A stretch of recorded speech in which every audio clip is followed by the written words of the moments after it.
Hello everyone. आज हम Indian penal code का चैप्टर 16 का डिस्कशन करेंगे, जो कि बात करता है offences affecting the human body और ऑफेंसेस अफेक्टिंग द लाइफ। यहाँ पर हमारे पास सेक्शन जो है 299 ऑनवर्ड्स डिस्कशन करता है, लेकिन आज जो हमारा डिस्कशन का टॉपिक रहेगा वो कल्पेबल होमिसाइड एंड मर्डर में रहेगा, यानी कि सेक्शन 299 एंड सेक्शन 300।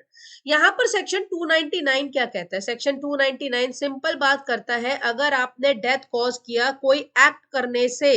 देखिए, एक्ट जो है यहाँ पर इंक्लूड्स इलीगल ओमिशन आल्सो। अब यहाँ पे कहता है, अगर आपका इंटेंशन डेथ कॉज करने का ही है, अगर आपका इंटेंशन बॉडीली इंजरी को करने का है जिसकी वजह से डेथ हो सकती है, या आपको नॉलेज है कि आपके द्वारा एक्ट जो किया है उससे डेथ कॉज हो सकता है, आपने क्या किया? Culpable homicide. यहाँ पे अगर हम लोग लिटरल सेंस में देखें तो यहाँ दो पॉइंट्स को उठाया गया। पहला इंटेंशन क्या है, दूसरा कहता है नॉलेज क्या है। इंटेंशन का मतलब होता है इरादा, नॉलेज क्या है? नॉलेज अगर हम हिंदी में देखें तो बात करता है कि ज्ञान, और अगर हम अरेबिक टर्म में बात करें तो इट्स इल्म। इसका मतलब आपको इल्म है कि ये हो सकता है। जैसे एक एग्जांपल के तौर पे देख लेते हैं, मान लीजिए अगर मैं रोड पे ड्राइव कर रही हूँ और मैं रैश ड्राइविंग कर रही हूँ, रैश ड्राइविंग अगर मैं कर रही हूँ तो मेरा इंटेंशन किसी को मारने का नहीं होगा, लेकिन मुझे कहीं ना कहीं ये नॉलेज जरूर होगी कि मैं जो जिग जैग करके अपनी गाड़ी चला रही हूँ, डेफिनेटली ये किसी को हर्ट कॉज कर सकता है।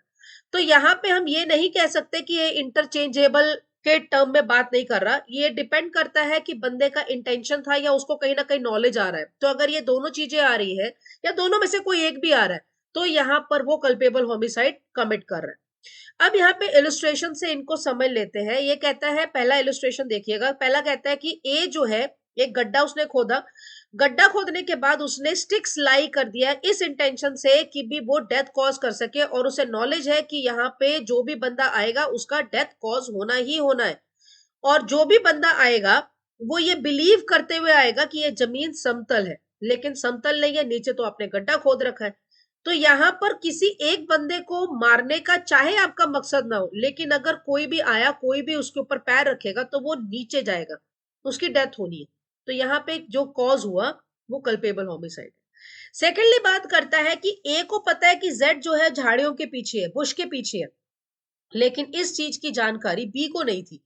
अब ए उसको मारना चाहता था, उसने बी को कहा कि आप फायर कर दो बुश के पीछे, लेकिन बी को ना तो पता था, ना ही बी को कोई जानकारी थी, ना ही उसका कोई इंटेंशन था उसको मारने का। उसने गोली चला दी। यहां पर बी ने जो गोली चलाई उसने कोई ऑफेंस कमिट नहीं किया। क्यों? क्योंकि ना तो उसका कोई इंटेंशन था उस बंदे को मारने का, और ना ही उसको नॉलेज थी कि बुश के पीछे वो बंदा बैठा हुआ है। लेकिन ए ने जो ये काम करवाया वो कल्पेबल होमिसाइड के लिए लायबल हो जाएगा।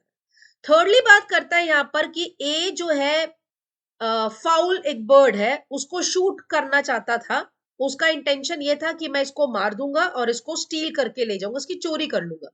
और यहां पर उसने जैसे गोली चलाई, वो जाकर बी को गोली लग गई, जो कि बुश के पीछे बैठा हुआ था। ए को नहीं पता था कि वो वहां पर बैठा हुआ है। इसका मतलब उसकी कोई इंटेंशन उस बंदे को मारने की नहीं थी। इवन दो ए जो है एक अनलॉफुल एक्ट जरूर कर रहा था, लेकिन किसी आदमी को मारने का इसकी कोई नियत नहीं थी।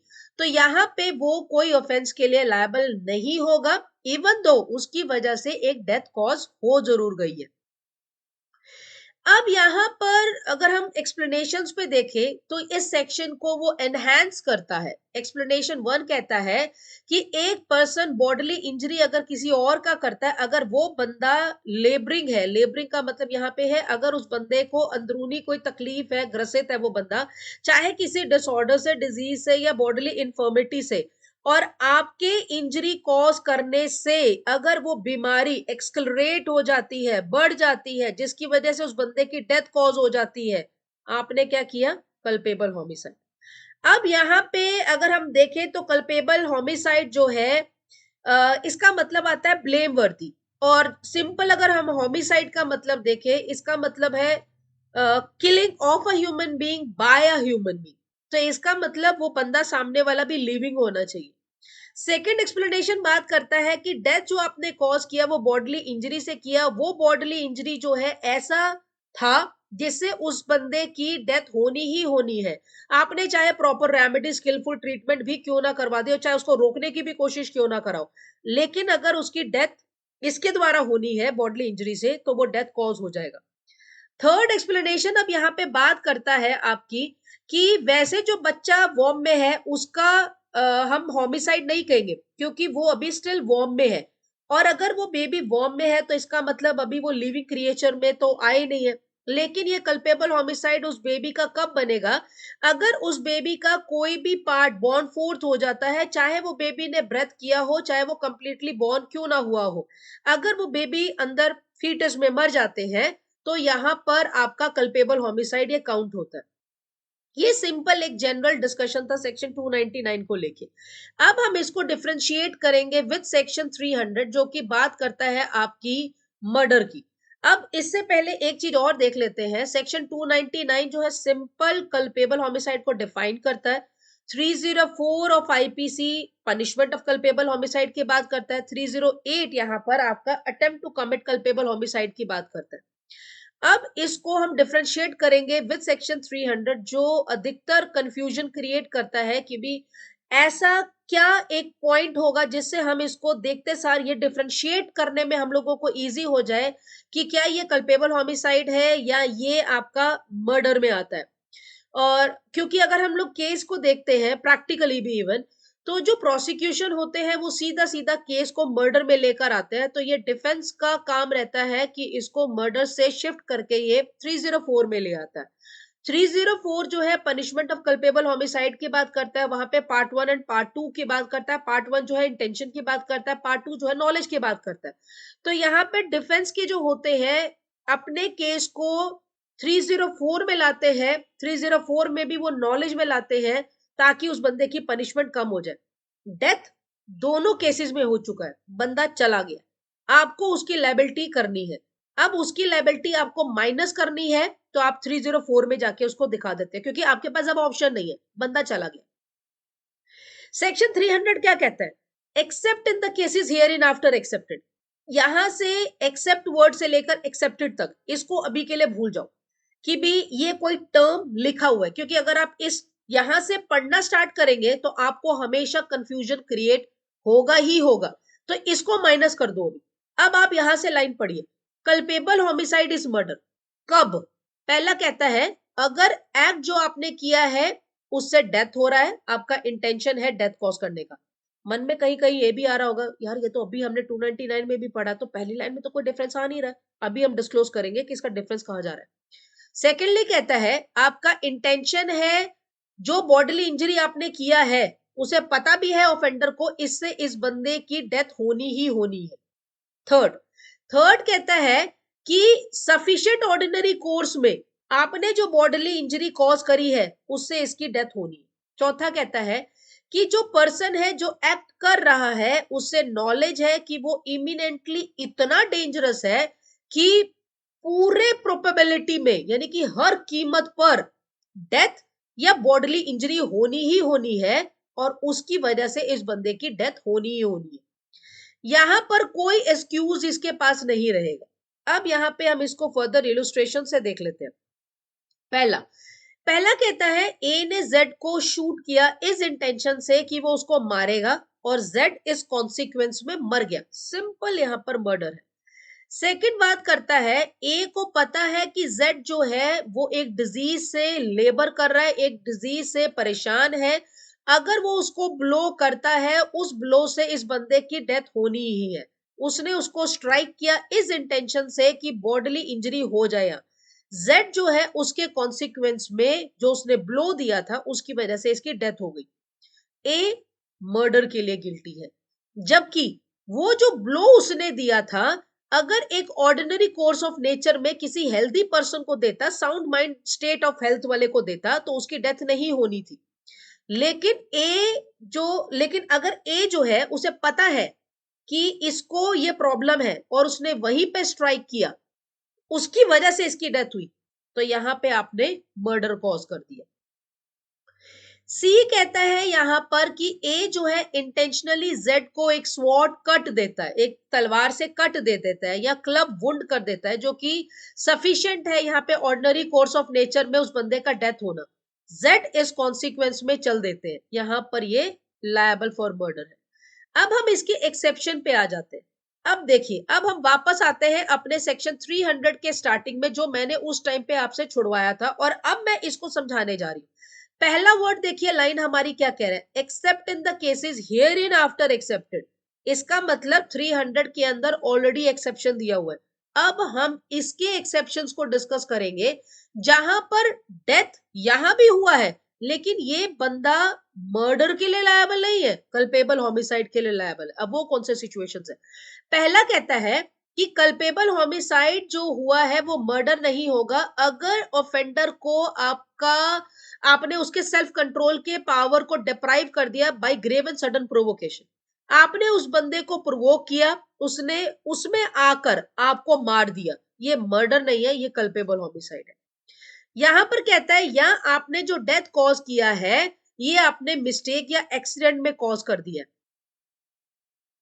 एक्सीडेंट तो हमारे पास चैप्टर 4 में जनरल एक्सेप्शन में भी दिया हुआ है, तो वहां पे तो कहता है कि भी इस जनरल एक्सेप्शन में जो कुछ भी होता है कोई ऑफेंस ही नहीं है, इसका मतलब जीरो लायबिलिटी है।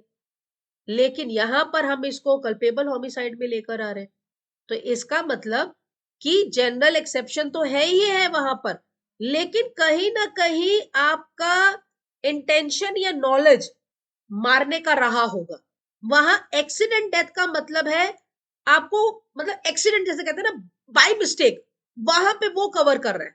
लेकिन यहाँ पे और उसमें भी जो एक्सीडेंट कह रहा है वो एक रिलीजिंग टर्म में कह रहा है, यहाँ पे जो बात कर रहा है इंटेंशन और नॉलेज के साथ कह रहा है, तो कह रहा है कि अगर उसमें आपने डेथ कॉज कर दी बाय एक्सीडेंट तो ये आपका मर्डर नहीं है, कल्पेबल होमिसाइड है। लेकिन ये जो एक्सेप्शन 1 है यहाँ पर आपके पास प्रोविजोस के साथ इसको सफिक्स किया गया है।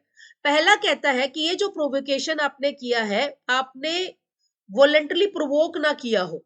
दूसरा कहता है प्रोवोकेशन जो है अगर ओबीडियंस ऑफ लॉ में दिया गया या पब्लिक सर्वेंट ने दिया या lawful exercise of the power ने किया है पब्लिक सर्वेंट के द्वारा, तो उसमें ये काउंट नहीं होगा। तीसरा कहता है कि यह प्रोवोकेशन जो है lawful exercise of the right of private defence में ना किया गया हो, तो ये आपका माना जाएगा। एक्सप्लेनेशन कहता है कि प्रोवोकेशन ग्रेव एंड सर्डन था या नहीं था, ये एक क्वेश्चन ऑफ फैक्ट है। इलस्ट्रेशन से देख लेते हैं यहाँ पर क्या कह रहा है। ए जो है आपका इन्फ्लुएंस ऑफ पैशन में एक्साइट हो जाता है क्योंकि प्रोवोक किया गया था जेड के द्वारा, उसने इंटेंशनली वाई को मार दिया जो कि जेड का बच्चा है। वाई ने तो कुछ किया ही नहीं था, किया तो जेड ने था, लेकिन मारा गया वाई। अगर यहाँ पर वाई की जगह जेड मरता तो ये कल्पेबल होमिसाइड बनता, लेकिन यहाँ पर जेड को ना मार के यहाँ पे वाई को मारा गया, तो यहाँ पर इसीलिए प्रोवोकेशन तो था लेकिन वाई के द्वारा नहीं था, जेड के द्वारा था, तो इसीलिए यहाँ पर इसको मर्डर में डाला गया। सेकेंड इलस्ट्रेशन को डिस्कस कर लेते हैं। वाई ने ग्रेव एंड सर्टन प्रोवोकेशन दिया ए को, ए इस प्रोवोकेशन से पिस्टल फायर कर देता है वाई के ऊपर ही। वाई जो है ना तो वो उसका इंटेंशन था ना ही उसको नॉलेज था कि जेड आ जाएगा या मेरा टारगेट जेड को स्ट्राइक कर जाएगा, जो कि उसके साथ में ही खड़ा था और आउट ऑफ साइट जाकर जेड मर जाता है। ए ने जेड को मार दिया, यहां पर उसने मर्डर कमिट कर दिया, कल्पेबल होमिसाइड नहीं। सेकेंड एक्सेप्शन में यहां पर जंप कर लेते हैं। सेकेंड एक्सेप्शन अब बात करता है कि कल्पेबल होमिसाइड जो है वो मर्डर कब नहीं होगा, अगर ऑफेंडर गुड फेथ में right of private defence of the person of property अगर अपने पावर को एक्सीड करता है। भाई प्राइवेट डिफेंस तो आपके पास सेक्शन 96 से 106 में दिया हुआ है, वहां पे कहता है कि भाई अगर आपने अपने प्राइवेट डिफेंस में अपनी प्रॉपर्टी, पड़ोसी की प्रॉपर्टी, अपनी बॉडी, पड़ोसी की प्रॉपर्टी, बॉडी को अगर आप बचाने के लिए, यानी कि अपने प्राइवेट डिफेंस में अगर आप कोई भी स्टेप करते हैं तो कोई ऑफेंस नहीं है।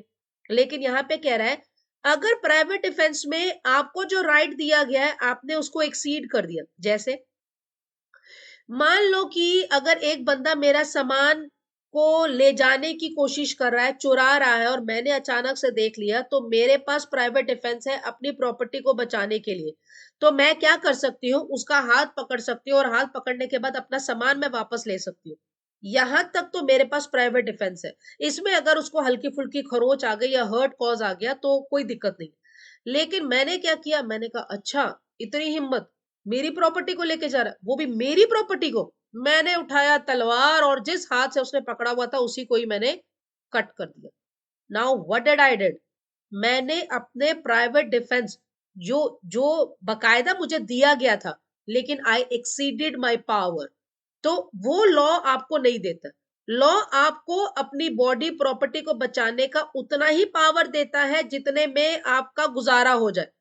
लेकिन आपने कहा कि ऐसे कैसे, आपने तो पावर ही एक्सीड कर दिया। तो यहां पर जो है आप लायबल हो जाएंगे। यहां पर इलस्ट्रेशन देख लेते हैं। इलस्ट्रेशन कहता है कि जेड ने अटेम्प्ट किया हॉर्स व्हिप ए को करने के लिए, लेकिन उसका ऐसा नहीं था जिससे ग्रीवियस हर्ट ए को हो जाए। ए ने क्या किया, पिस्टल ही निकाल लिया और जेड ने परसिस्ट किया, इस असॉल्ट को रोकने की कोशिश करी।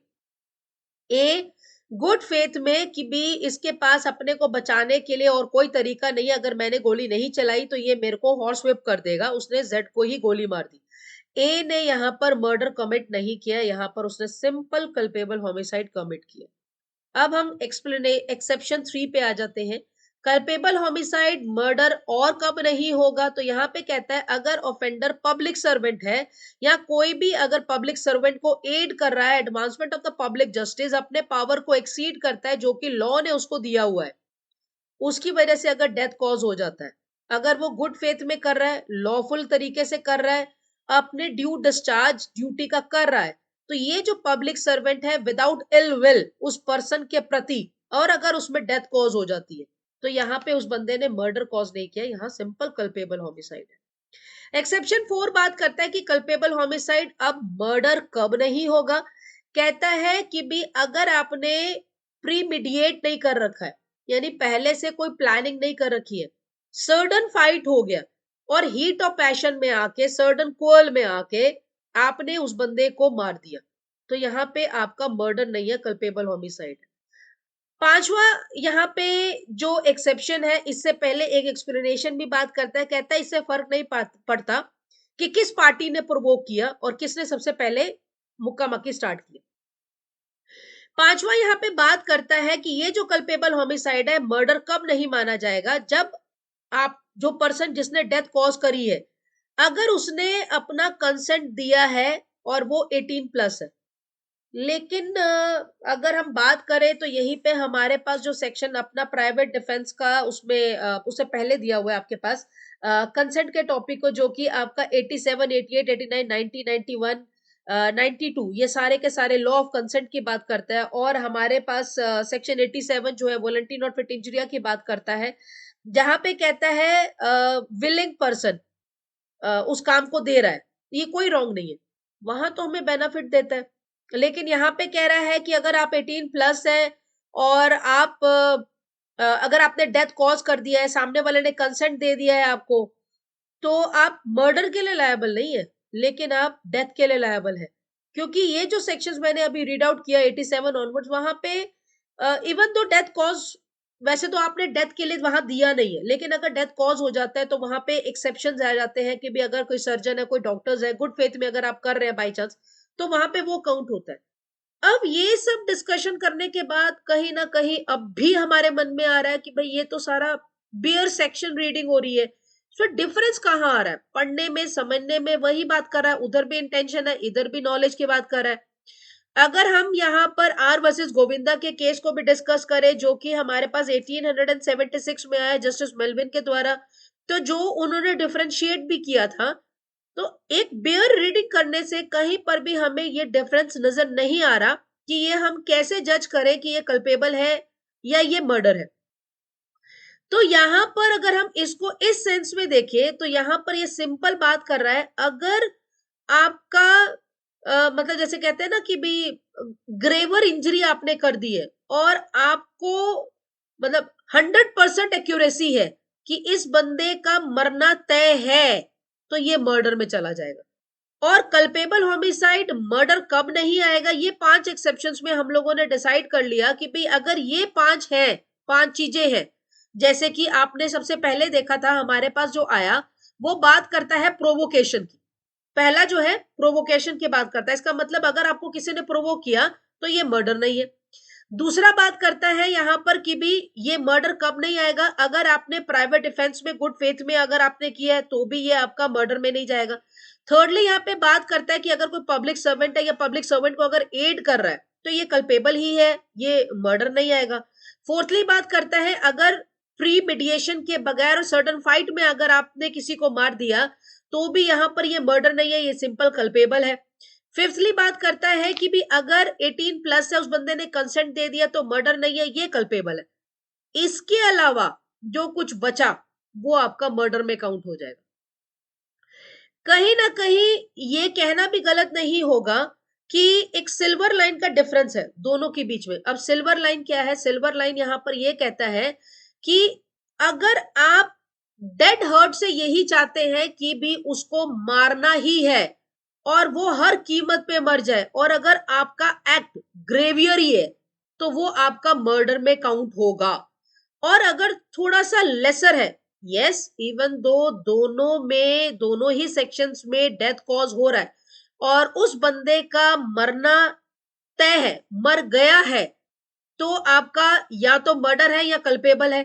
लेकिन अगर आपका जो एक्ट आपने किया है अगर वो ग्रेवर है सेंस में है तो यहाँ पे हम इसको मर्डर में ही काउंट करेंगे, इसे कल्पेबल होमिसाइड में नहीं लाएंगे। अब जो आपका सेक्शन 300 है मर्डर का, ये सिंपल डेफिनेशन को डिफाइन करता है।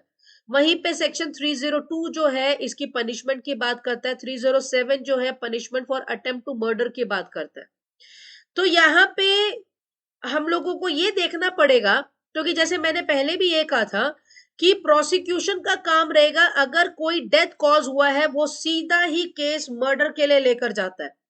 और वहीं पे जो प्रोसिक्यूशन डिफेंस के जो बंदे हैं, डिफेंस एडवोकेट क्या करेगा, डेथ कॉज हो गया लेकिन वो इसको कल्पेबल होमिसाइड में लेके जाना चाहेगा।